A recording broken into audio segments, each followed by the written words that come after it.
Amis internautes, salam alaikum. Veuillez vous abonner sur votre chaîne Dakar Plus et n'oubliez pas d'activer la cloche de notification. Vous aurez des informations en temps réel ici au Sénégal et à l'extérieur.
tàcc loolu yàlla na sant déwén baax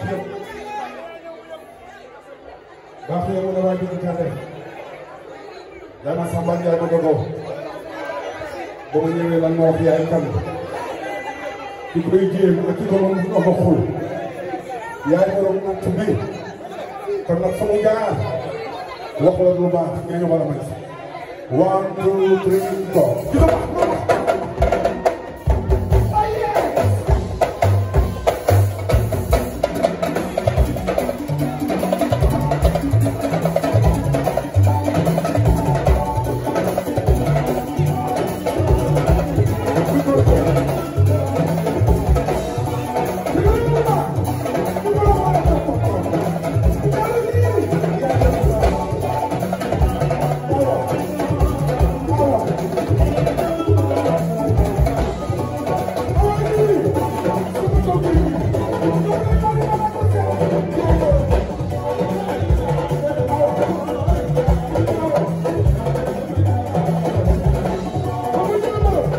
Amis internautes, salam alaikum. Veuillez vous abonner sur votre chaîne Dakar Plus et n'oubliez pas d'activer la cloche de notification. Vous aurez des informations en temps réel ici au Sénégal et à l'extérieur.